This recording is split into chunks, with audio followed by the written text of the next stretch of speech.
abbaa manaa koo yaadee waa'ee abbaa manaa koo yeroon yaadadhu jaalalaa fi kabajaa akkamiitiin akkana fuudhee yeroo yaadadhu baay'ee natti dhagahama.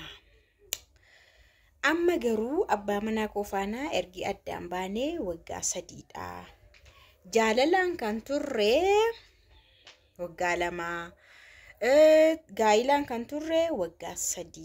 Walumatti wajjin kan turre waggaa 5. Amma garuu addaan baaniiru hiyyaadde siniin jedha. Nagaan siniif haa ta'u kabajamtoota hordoftoota akkam jirtu nagaa keessanii baay'ee nagaa hoogganata waaqaa ta'uu baga jiraattan magaara keessan viidiyoo kana like godhaa siniin jedha. Egaa warqiin harkaa qabanii maal namatti fakkaatti jedhan mammaaksa wayii jechuudha. Innaa dubartiin kun jechuudha. Egaa haadha manaaf abbaa manaan kun duraa bareeduma jaalala bareedaa keessa turanii achi jaalalaaf kabajaanii akka gaa'ila godhatanii wal fuudhan haasofte. Isa booda garuu isheen hiriyoota baay'ee qabdi. Hiriyoota dubartii jechuudha. Sirriitti dhaggeeffadhaa dhugaan siniin jedha. Hiriyaa dubartiif gaa'illi not parallel. Gaa'ila and hiriyaa dubartii is not parallel mafi koyis. Wal faanaan ta'u. Wal faanaan deemu. Innaa hiriyaa dubartii baay'ee qabdi. Isheen hiriyootan shifaana yeroo dabarsiti. Yeroo baay'ee hiriyootan shifaana dabarsiti jechuudha. Egaa namni kun immoo dhiisi jedhaan. Dhiisiin naayidhuun ittuu caalee isaan faana buluutti gaate. Bultee galuutti gaate. Ishii jedhee isuma akkana wal lolanii mucaa dahii jedheen.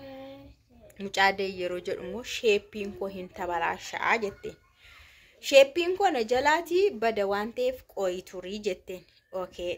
Achi booda isheen hojii ishiitti fuftee hiriyootuma ishii faana deemti. Innis achi guyyaa tokko isaan faana yeroo dabarsitee galgala keessa yeroo dhuftu namni abbaa manaa ishii kunii itti dubbata. Yeroo sana yoo barbaade dhaqee na hiikii jetteen. Durumayyuu na hiiki jettiin jechuudha. Wal lolanii lola isaanii keessa na hiikiin numa jira. Guyyaa sana immoo gaafatti dubbatu na hiiki baqqaa namni jettiin. Isa booda namni kun dhaqee waraqaa ittiin hiikuu dhaqee mana murtiitti galfataa jechuudha. Dhugaan seenee isheen yeroo sana dhugaan seeneetti abbaan manaa koo nama gaariidha. Gadi jedhee kan nama amala qabeessaaf gadi jedhee kan bulu ture jette. Booda isheenis hiriyootan ishiitti gaafa himtu si'aahii kukaa irsaaf moo dhiiraaf moo jedhanii jajjabeessan. Hiriyootan ishii maarreeyyoo si hiikee dhiiraaf moo boossaa re'anii muqatii faxxaraniif hin jajjabeessan jechuudha. Isa booda akkuma jedhame addaan bahanii namni sun adeemsa isaa adeemee haadha manaa fuudhee mucaa dhiiraa tokko godhate jechuudha. Isheen amma erga addaan baane waggaa 3dha jettee.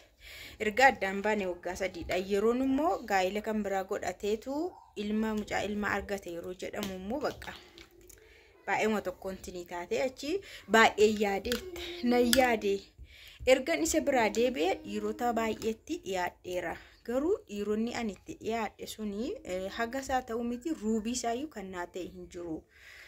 Amma hundumarraa adda baheen jira itti hiriyoota koo sanarraallee adda baheen nama kamirraallee adda baheen qofummaan baay'ee natti jabaattee jirti. Maal kan godhullee hin beeku eessa akka naqus na wallaale jetteetu wanti kana dhiyeeffattee jechuudha gara miidiyaatti.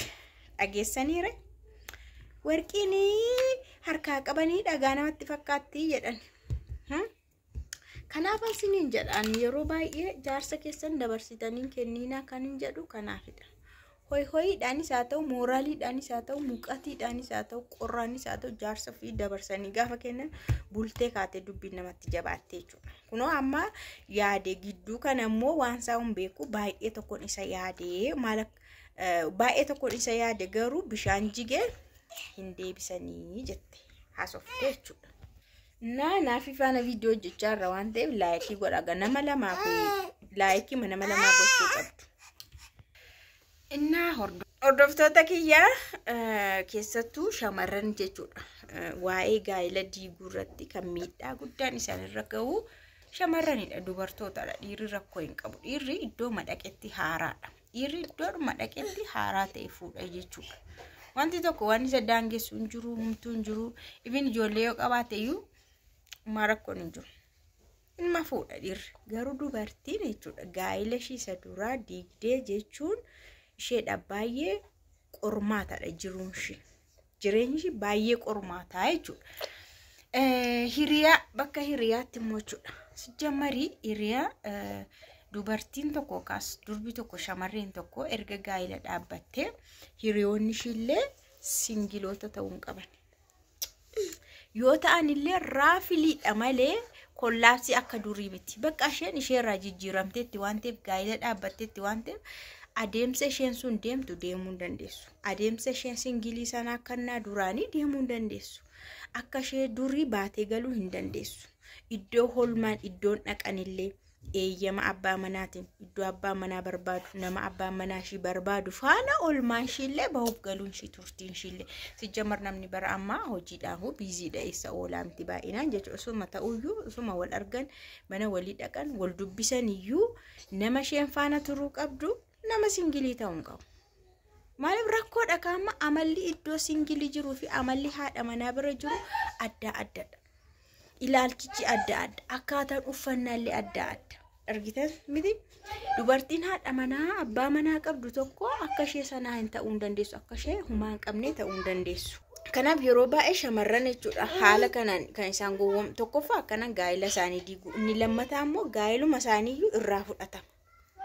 Dhageessanii tokkoffaa hin diigu isheen kun amma sababuma dubartootaatti diigde hoyiidhaan diigde jechuudha.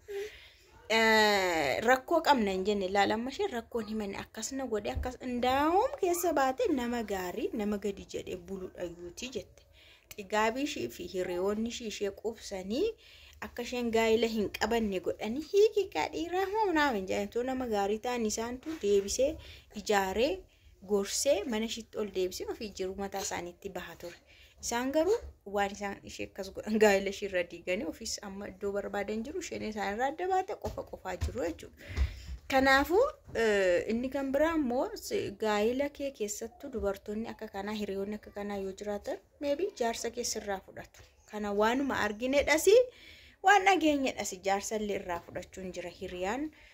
Ati biraa heerumtee gaa'ila godhattee ati dubartii ishii atitti dhiyaattu gaa'ila wajjin gaa'ila kee keessatti ati hiriyoonfattee immoo mana kee fiddee jireenya kee faana jiraattu immoo singilii yoo taate jaarsa hin qabdu yoo taate jireenya hin qabdu yoo taate dhuftee jaarsa kee qabna sirraa goote jechuudha. Mana kee keessa ooltee si faana nyaattee si faana dhugdee uffata kee uffattee bultee suuta sitti dhiyaattee hir'ina ati qabdu wayi namni uumama isaatiin guutuu hin jiru. Hir'ina qaba namni kamuu garaa hir'ina keessana laallatteetu achirraan seentee jechuudha. Karaa sana seentee borobbortee lafa keessa jiruu kee jechuudha. Kanaafuu yeroo gaa'ila godhatan namni siif hiriyoomuu qabu warruma akka gaa'ila godhate gaa'ila keessa jiru. Yoo singilii ta'anillee raafiliidha kan itti faana jiraachuu qabu.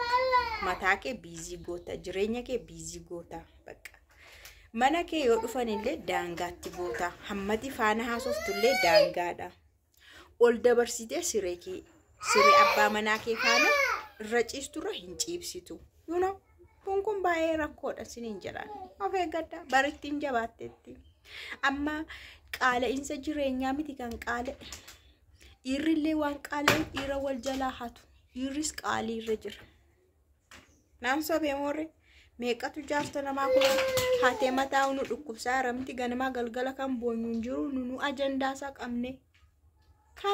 Kanaaf dhugaa dubbachuuf of eeggadhaa gaa'ila keessan irratti baay'ee of eeggadhaa. Warqee harkaa qaban dhagaa akkasinitti hin taane.